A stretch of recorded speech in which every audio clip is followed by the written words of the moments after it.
नमस्कार, जय जगन्नाथ। मो भाषा और मो साहित्य चैनल को आपण मानक स्वागत। आज आम +2 सेकेंड ईयर ऑप्शनल ओडियार नारी कवि कुंतला कुमारी सावतଙ୍କ द्वारा लिखित कविता कमल प्रतिर संक्षिप्तमूलक प्रश्न उत्तर आलोचना करिबा। प्रथमे आम देखिबा विकल्प सह संभाव्य उत्तरमूलक 1 नंबर विशिष्ट प्रश्न। संभाव्य चारोटी मध्यरु ठीक उत्तरटी बाछि लेख। ताहले आरंभ करिबा। शतदल कहिले कौन बुझा जाए? पद्म, कदम्ब, कई, गोलाप। शतदल कहिले पद्म को बुझा जाए। सुंदर पणरे काहार पटांतर नाही।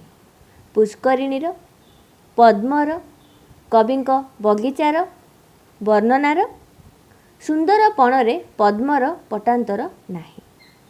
पद्म को वर्णना करिबारे किए लज्जित होई पड़े? शिक्षक, कविंक लेखनी, छात्र, समालोचक। पद्म को वर्णना करिबारे कविंक लेखनी लज्जित होई पड़ी थाए। पद्म पाखुड़ारू कौन झरी पड़ुथुला? पुण्य अमृत, वर्षा जल, आनंदाश्रु, प्रेमाश्रु। पद्म पाखुड़ारू पुण्य अमृत झरी पड़ुथुला। पद्म दलरू अमृत झरी पड़िबा देखि किए पूत होई जाउथुला? मस्तक, मन, कविंक नेत्र, शरीर। पद्म दलरू अमृत झरी पड़िबा देखि कविंक नेत्र पूत होई जाउथुला। कवि पद्मफूल को तोली आनी कौन देई आदर करिबे बोली भाबुछंती? मधुर चुंबन, घन आलिंगन, आघ्राण, प्रेम संभाषण। कवि पद्मफूल को तोली आनी मधुर चुंबन देई आदर करिबे बोली भाबुछंती। पद्म दर्शन रे कविंकर कौन दूरीभूत हेबो? पुण्य, दूरित, अज्ञता, सार्थकता। पद्म दर्शन रे कविंकर दूरित दूरीभूत हेबो। मृणाल रे कौन थाए? स्निग्धता, कोमलता, मधुरता, कंटक। मृणाल रे कंटक थाए। पद्म निकटरे केउ माने समाकुल होई पड़ुथिले? मधुकर माने, दर्शक माने, भावुक माने, ग्रह नक्षत्र माने। पद्म निकटरे मधुकर माने समाकुल होई पड़ुथिले। पुंडरीक किए? कई, पद्म, कदम्ब, गोलाप। पुंडरीक हेउची पद्म। पद्मर अन्य नाम होची पुंडरीक। पाप काल ब्याल काहार मूल रे थाए? संसार, स्वर्ग, मर्त्य, पाताल। पाप काल ब्याल संसार मूल रे थाए। केउठी पद्मर प्रतिशब्द नुहे? शतदल, नलिन, पुंडरीक, कुमुद। कुमुद पद्मर प्रतिशब्द नुहे, कारण कुमुद माने कई, कई फूल। कमल प्रति केउ धरणर कविता? सनेट, संबोधन गीति, शोक कविता, गाथा कविता। कमल प्रति संबोधन गीति धरणर कविता। एबे देखिबा क्षुद्र उत्तरमूलक 1 नंबर विशिष्ट प्रश्न। गोटे वाक्य रे उत्तर लेख। सतत मधुर उज्ज्वल किए? सतत मधुर उज्ज्वल हेउची शतदल माने पद्म। कविंक लेखनी काहेकि लज्जित होई पड़े? शतदलर पटांतरहीन शोभा वर्णनारे असमर्थ हेतु कविंक लेखनी लज्जित होई पड़े। पद्म दलरू कौन झरी पड़ुथुला? पद्म दलरू पुण्यर अमृत झरी पड़ुथुला। कविंक नेत्र काहेकि पूत हेबो? शतदलर पुण्य अमृत भाव को निरीक्षण करी बा शतदल को देखिकी कविंक नेत्र पूत हेबो। कविंक चित्त केउथिरे उल्लसित हेउथिला? कविंक चित्त प्रेमावेश पुलकरे उल्लसित हेउथिला। कविंक नेत्र किपरि पवित्र हेबो? पद्मर शोभा देखि कविंक नेत्र पवित्र हेबो।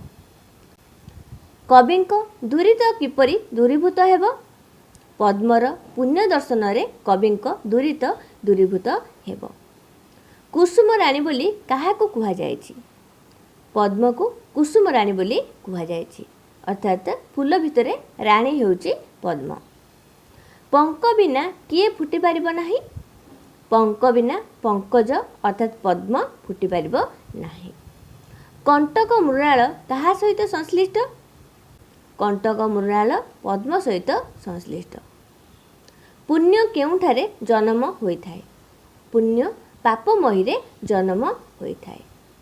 महतर जन्म केउठारे होइथाए? महतर जन्म दरिद्र कुटीर रे होइथाए। पद्म नाम रे विधाता कौन लिहिछि? पद्म नाम रे विधाता सर्वशोभा लिहिछि। पद्मर उपमा किए होई पारे? पद्मर उपमा केवल पद्म ही होई पारे। पद्मठारु बଳି महत किए? पद्मठारु बଳି महत कविंक अंतरर जीव। ए तनु सरसीरे किए हसुअछि? ए तनु सरसीरे आत्मारूपक सारस हसुअछि। चारु आत्मा फूल केउठारे नीति कांदे? चारु आत्मा फूल पंखिल आबिल पाप और तापरे नीति कांदे। मर देहे किए बसि स्थापन करे? मर देहे अमरात्मा बसि स्थापन करे। भीषण काननस्थली काहाकू कुहाଯାଇଛି? भीषण काननस्थली संसार को कुहाଯାଇଛି। काहा बिना राजीवर गत्यंतर नाही? रवि बिना अर्थात सूर्य बिना राजीव अर्थात पद्मर गत्यंतर नाही, अर्थात अन्य गति नाही।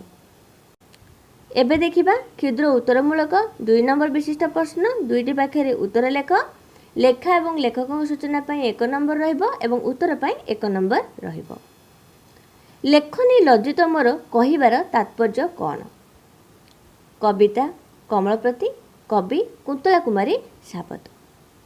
पद्म बा शतदलर अतुलनीय रूपशोभारे कवि एते विमुग्ध हो जाइछन्ति जे ताहार शोभा को वर्णना करिबा पई से असमर्थ बा लज्जित बोली स्वीकार करुछन्ति। काहार ढळ ढळ रूपराशि जलरे भासुथिला? कविता कमलप्रति, कवि कुंतला कुमारी साबत। शतदल बा पद्मर ढळ ढळ रूपराशि जलरे भासुथिला। कविंक नयन जल आड़कू काहींकी चली जाउथिला? कविता कमलप्रति, कवि कुंतला कुमारी साबत। पद्मर दिव्य शोभाराशि को निरीक्षण करी देखिबा पई कविंक नयन जल आड़कू चली जाउथिला। काहार तनु केतेबेले रोमांचित हेउथिला? कविता कमलप्रति, कवि कुंतला कुमारी साबत। कवि कुंतला कुमारी तनु पद्मर दिव्य रूपशोभा देखि विमुग्ध होई रोमांचित हेउथिला। कवि पद्मफूल को काहींकी तोली आनिबाकू चाहुथिले? कविता कमलप्रति, कवि कुंतला कुमारी साबत। कवि पद्मफूल को आदर करी मधुर चुंबन देबा पई तोली आनिबाकू चाहुथिले। किए किपरि हतशिरी होई जिबार संभावना अछि? कविता कमलप्रति, कवि कुंतला कुमारी साबत। कोमल स्वच्छ और सुविमल पद्म को कवि तोली आनिले पद्मर हतशिरी होई जिबार संभावना अछि बोली कवि कहउचंती। केउठारु मनोहर मकरंद सबुबेले झरुथाए? कविता कमलप्रति, कवि कुंतला कुमारी साबत। क्षीण मृणाल उपरे प्रस्फुटित कुसुमराणी पद्मठारु मनोहर मकरंद सबुबेले झरुथाए। पंकज काहा बिना फुटी पारिब नाही? कविता कमलप्रति, कवि कुंतला कुमारी साबत। पंकज पंक बिना फुटी पारिब नाही। काहा बिना पंकज उठी पारे नाही? कविता कमलप्रति, कवि कुंतला कुमारी साबत। पंक बिना पंकज उठी पारे नाही। विधातांक अपूर्व कीर्ति कौन? कविता कमलप्रति, कवि कुंतला कुमारी साबत।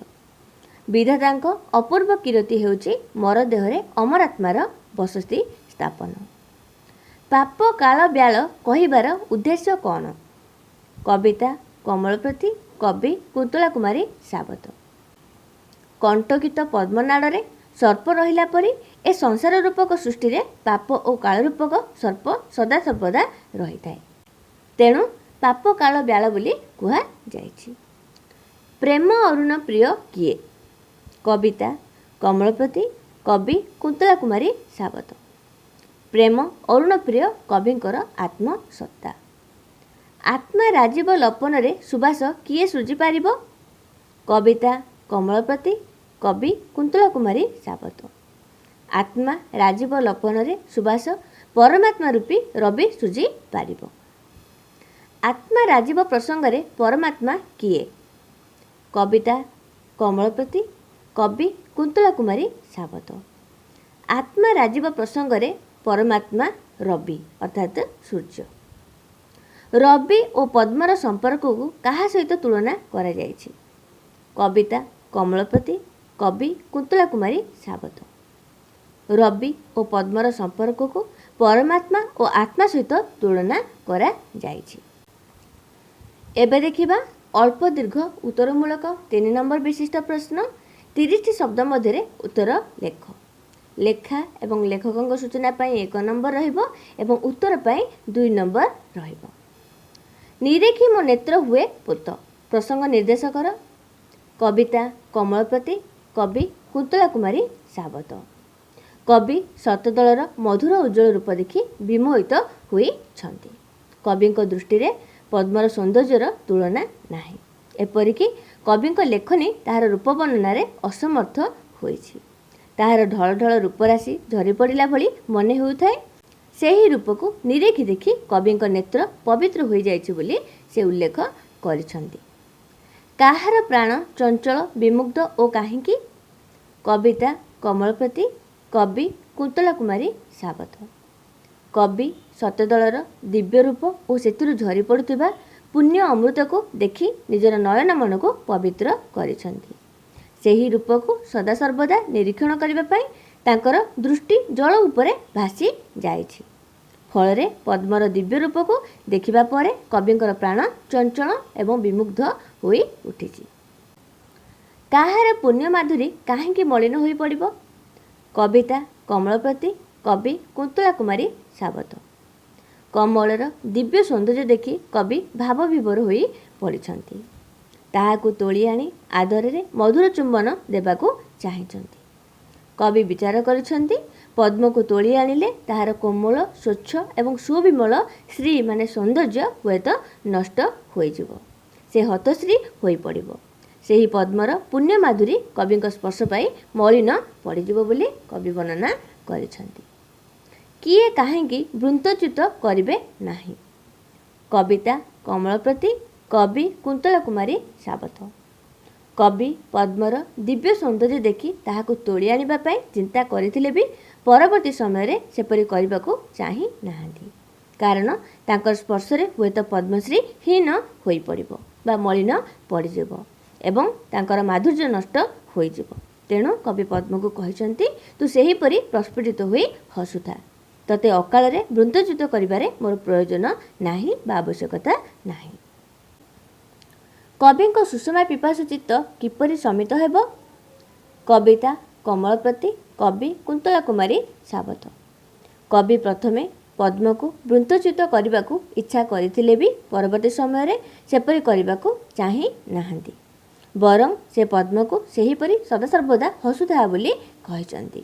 କାରଣ ତାହାର ପବିତ୍ର ଶୋଭାରାଶି ଦେଖି ମୋହର ନେତ୍ର ସାର୍ଥକ ହେବ। କବିଙ୍କ ସୁଷମା ପିପାସୁ ଚିତ୍ତ ପଦ୍ମର ପବିତ୍ର ସୌନ୍ଦର୍ଯ୍ୟ ଦେଖି ଶମିତ ହେବ ବୋଲି ସେ ସ୍ୱୀକାର କରିଛନ୍ତି। କ'ଣ ଦେଖିଲେ କାହାର ଦୁରିତ ଦୂରୀଭୂତ ହେବ? କବିତା କମଳପତି, କବି କୁନ୍ତଳା କୁମାରୀ ସାବତ। ପଦ୍ମର ପବିତ୍ର ଶୋଭାରାଶି ଦେଖିଲେ ସୁଷମା ପିପାସୁ କବିଙ୍କ ମନ ପ୍ରଶମିତ ହେବ। ତାଙ୍କର ନୟନ ମନ ଯେପରି ସାର୍ଥକ ହେଲା ପରି ମନେ ହେବ। ତେଣୁ କବି ପଦ୍ମକୁ ସମ୍ବୋଧନ କରି କହିଛନ୍ତି ତତେ ଦେଖିଲେ ମୋ ମନରେ ଆଉ କୌଣସି ଅବସାଦ ରହିବ ନାହିଁ। ସବୁକିଛି ଦୂରୀଭୂତ ହୋଇଯିବ ଅର୍ଥାତ୍ ସବୁକିଛି ପାପ ଦୂରୀଭୂତ ହୋଇଯିବ। ପାପୀ ଓ ତପୀଙ୍କ ପାଇଁ କିଏ ଓ କିପରି ପୁଣ୍ୟତୀର୍ଥ? କବିତା କମଳପତି, କବି କୁନ୍ତଳା କୁମାରୀ ସାବତ। କବି କଣ୍ଟକିତ ମୃଣାଳ ଉପରେ ଦିବ୍ୟ ଶୋଭା ପ୍ରକାଶ କରୁଥିବା ଏବଂ ମକରନ୍ଦ ଝରାଉଥିବା ପଦ୍ମକୁ ଦେଖି କେବଳ ବିମୋହିତ ହୋଇ ନାହାନ୍ତି, ବରଂ ସେ ତାହାକୁ ପାପୀ ଓ ତପୀଙ୍କ ପାଇଁ ପୁଣ୍ୟତୀର୍ଥ ବୋଲି କହିଛନ୍ତି। कारण पद्म नित्य पुण्यमय, ताहाकु दर्शन कले भगवत दर्शनर आनंद मिलता है। से मध्य अमृत हृदय, जहाकु देखिबा द्वारा मनरे सेही भाव अपसरा होई रहि जाए एवं मनर दुख दूर होई जाए। विधातांक विचित्र लीला कौन? कविता कमलप्रति, कवि कुंतला कुमारी सावत। कवि पद्मर नित्य पुण्यमय और अमृत हृदय शोभा को देखि केवल भाव विभोर होई नाहंती, ताहाकु पापी और तपीक पाई पुण्यतीर्थ बोली कहिसंती। पद्म जन्म नहीं थाए कलुषित कालिमामय पुण्य पंकरु, मात्र ता देहरे पंकर कालिमा लेसे मात्र लागी न थाए, जहाकु कवि सृष्टिकर्ता विधातांकर विचित्र लीला बोली कहिसंती। पंक सरोवरर तात्पर्य कौन? कविता कमलप्रति, कवि कुंतला कुमारी सावत। पवित्र सर्वशोभायुक्त पापताप हरणकारी पद्म जन्म नहीं थाए कलुषित पंकरु। पंकरु जन्म नहीं ता देहरे पंकर लेस मात्र चिटा लगी न थाए। एभली सृष्टि को कवि विधातांकर विचित्र लीला बोली कहिसंती। कवि भाविसंती पंकज प्रस्फुटित हेबा पई केवल पंक सरोवर आवश्यकता रही।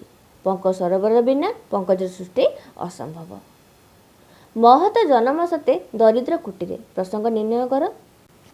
कविता कमलप्रति, कवि कुंतला कुमारी सावत।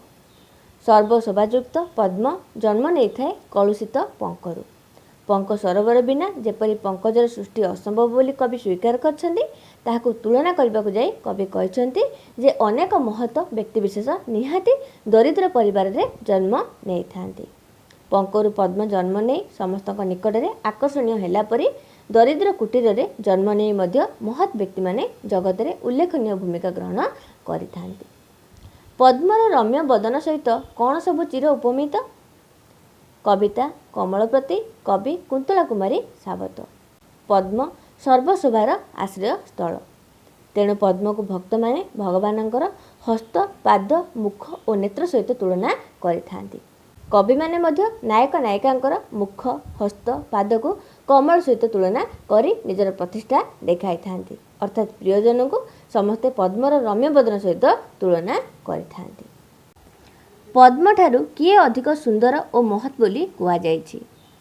कविता कमलप्रति, कवि कुंतला कुमारी सावत। कवि पद्मर दिव्य रूप और अतुलनीय शोभा को देखि भाव विभोर होइथिले भी सेतिरे तांकर दार्शनिक भावधारा परिप्रकाश होइछि। पद्म ठारू तांको अंतर भितरे रहितिबा जीव बा आत्मा को अधिक सुंदर और महत् बोली कवि कहिसंती। तनु सरसी और आत्मा सारस क्यों प्रसंग रे कुहा जाइछि? कविता कमलप्रति, कवि कुंतला कुमारी सावत। पंक प्रस्फुटित होइथाए सरोवर रे एवं से सूर्यक पई निजर शोभा प्रकाश करिथाए।